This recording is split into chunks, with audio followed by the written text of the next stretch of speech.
সবাইকে জানাই শুভ দীপাবলি। নমস্কার, আমি পাপড়ি। আমার চ্যানেলে আপনাদের সকলকে স্বাগত জানাচ্ছি। সকলে নিশ্চয়ই দীপাবলি উপলক্ষে নিজের বাড়িঘরদোরকে সুন্দর করে সাজিয়েছেন, নিজেকে তো সাজিয়েছেনই। আমিও আমার নিজের সাধ্য এবং রুচি অনুযায়ী আমার ঘরের এন্ট্রেন্সটাকে সাজিয়েছি, আর সেটাই একটা ছোট্ট ভিডিওর মাধ্যমে আপনাদের সঙ্গে শেয়ার করব। আশা করছি আমার এই ভিডিওটি আপনাদের ভালোই লাগবে। সারা বছর যেমনই থাকুক, উৎসবের মরশুমে সবার মনে একটু ইচ্ছা হয় নিজের বাড়িঘরদোরকে একটু সাজিয়ে গুছিয়ে তুলতে। একঘেয়ে জীবনটা একটু হলেও অন্যরকম মনে হয়, আর যে দরজা দিয়ে ঘরে ঢুকতে হয় সেটা যদি একটু সুন্দর করে সাজিয়ে রাখা যায়, তাহলে নিজেরও যেমন ভালো লাগে, যারা বাইরের লোক আসে তাদেরও আপনার সম্পর্কে একটা ধারণা হতে পারে। তবে সব কিছুর জন্যই তো লাগে টাকা।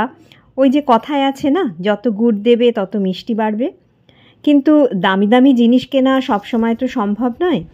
তাই এখানে আমি একদম সাধারণভাবে আমার এন্ট্রেন্সটাকে একটু মেকওভার করার চেষ্টা করছি। এখানে আমি 3 রকমের শেপের কিছু কার্ডবোর্ড কেটে নিয়েছি, আর ধারগুলো মুড়ে দিয়েছি মাস্কিং টেপ দিয়ে। এতে সাইডগুলো বেশ স্মুথ হয়ে গেছে। এবার এগুলোর উপর রং করেছি। যেহেতু উৎসবের সময় চলছে, তাই উজ্জ্বল লাল আর হলুদ রং ব্যবহার করলাম, আর ওং লিখলাম। লেখাগুলো এক এক রকম হয়েছে। আমি আসলে আঁকায় খুব একটা পারদর্শী নই, এটা দেখেই বুঝতে পারবেন। আর আমার কাজ দেখে যারা আঁকতে পারেন না তারা নিশ্চয়ই অনুপ্রাণিত হবেন। এরপর এগুলোকে একটু নিজের মতো করে ডেকোরেশন করে নিচ্ছি। আর কাঁচের টুকরোগুলো কিনেছি আমি মিশো অ্যাপ থেকে, ভীষণই কম টাকায়, দোকানে প্রায় অর্ধেক দামে।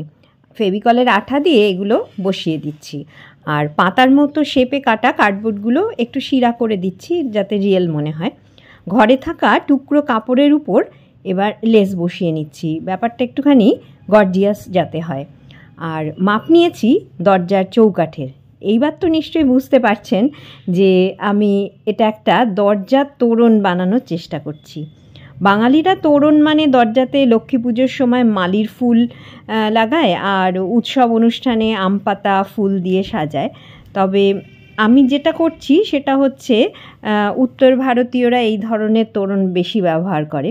আমার আবাসনের এক বিহারি প্রতিবেশীর ঘরে এই তোরণের ব্যবহার আমি প্রথম দেখেছিলাম, তাতে ভীষণই ভালো লেগেছিল। আর তখন থেকেই মনে মনে ভেবেছিলাম যে এই রকম ধরনের একটা জিনিস করতে পারলে খুব ভালো হবে।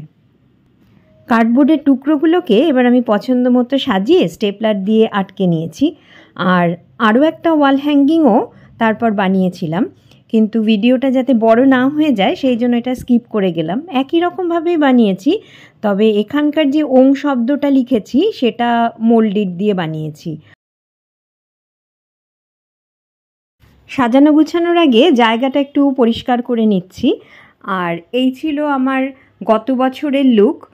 আর যেহেতু আমি গাছ ভালোবাসি, সেই জন্য নানা ধরনের গাছ দিয়েই একটু ডেকোরেশন করবার চেষ্টা করেছি।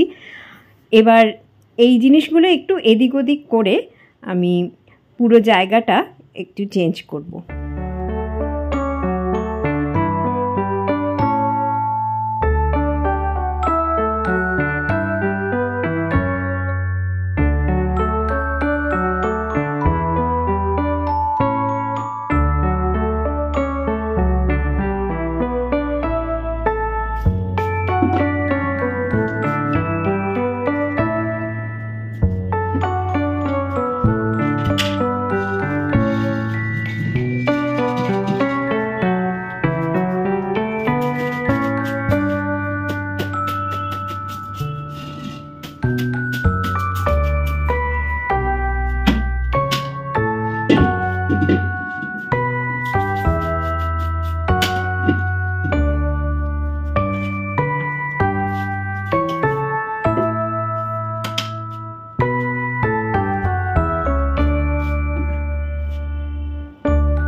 লাল হলুদ আর্টিফিশিয়াল গাঁদা ফুলের মালা রং ম্যাচিং করে কিনেছি।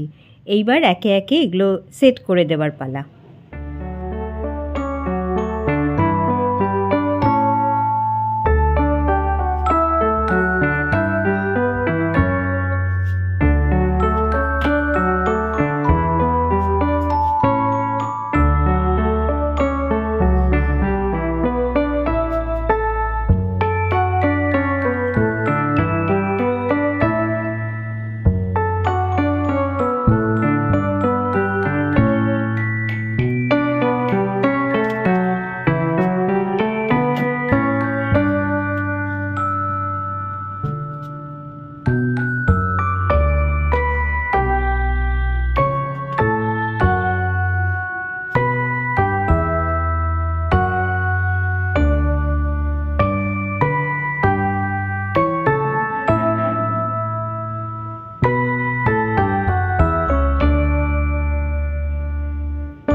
তোরণের ভিতর দিয়ে একটা দড়ি ঢুকিয়ে নিয়েছি, আর এই দড়িটা দিয়ে আমি দুপাশে বেঁধে ফেলবো। এবার আমি একটু গাছপালাগুলোকে অ্যারেঞ্জ করবার চেষ্টা করছি। এখানে যে গাছপালাগুলো দেখছেন সেগুলোর বেশিরভাগ মানে 99% হচ্ছে আমার উপহার পাওয়া গাছ। আবার দু একটা অবশ্য চুরিও করেছি, রাস্তাঘাট থেকে কুড়িয়েও এনেছি। তো যারা গাছ ভালোবাসেন তারা নিশ্চয়ই এই ব্যাপারগুলো ভালোই বুঝবেন। এই চুরি সেই চুরি না, তাই না? আর এই সমস্ত গাছপালা থেকে আমি ছোট ছোট গাছ তৈরি করে আমার আত্মীয় স্বজন, বন্ধু বান্ধব, পরিচিত যারা রয়েছে তাদেরকে প্রচুর উপহার দিই। ফলে রিটার্ন গিফট হিসাবে আমিও নানান ধরনের গাছপালা পাই। এই করতে করতে আমার গাছপালার বেশ ভালো কালেকশান হয়ে গেছে। তো তার থেকে কিছু কিছু জিনিস আমি উলটপালট করে এদিক ওদিক করে সাজিয়ে রাখি। এটা দেখতেও খুব সুন্দর লাগে। গাছপালার পিছনে একটু পরিশ্রম কিন্তু করতেই হয়, না হলে গাছপালা তরতাজা থাকে না, মরে যায়। তো সেক্ষেত্রে একদম লো মেনটেনেন্স যে গাছগুলো রয়েছে সেগুলোকে যদি বেছে নেওয়া হয় তাহলে বুদ্ধিমানের কাজ হবে। আর আমাদের মতো যারা রয়েছেন, ফ্ল্যাটে থাকেন, তাদের সব সময় সব দিকে সূর্যের আলো আসে না। তো সেক্ষেত্রে একদম কম আলোর গাছ, এই ধরনের গাছগুলো বুদ্ধি করে রাখতে হবে, তাহলে দেখতেও যেমন সুন্দর হবে। কারণ গাছপালা দেখবেন যে কোনো বাড়ির সৌন্দর্য একেবারেই চেঞ্জ করে দিতে পারে। দুটো চারটে গাছপালা যদি আপনি বাড়িতে আনেন তাহলেই কিন্তু পার্থক্যটা বুঝতে পারবেন।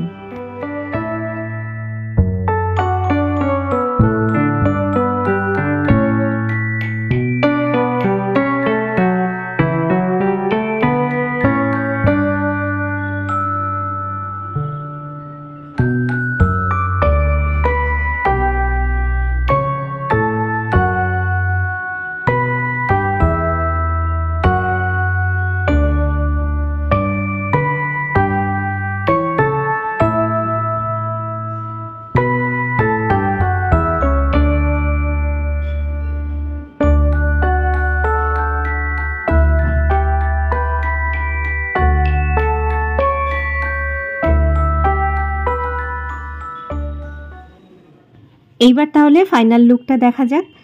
আমার কাছে তো আমার সাজানো ভালো লাগবেই, তবে আমি জানতে চাই যে আপনারা যারা দেখছেন তাদের কেমন লাগলো। কমেন্ট করে জানাবেন প্লিজ। আর যদি ভালো লাগে তাহলে লাইক করবেন আর সাবস্ক্রাইব করে আমার সঙ্গে থেকে যাওয়ার অনুরোধ রাখছি। আজ তবে আসলাম, আবার দেখা হবে অন্য কোনো ভিডিওতে অন্য কোনো বিষয় নিয়ে। ততক্ষণ পর্যন্ত আপনারা প্রত্যেকে সুস্থ থাকুন, ভালো থাকুন। নমস্কার।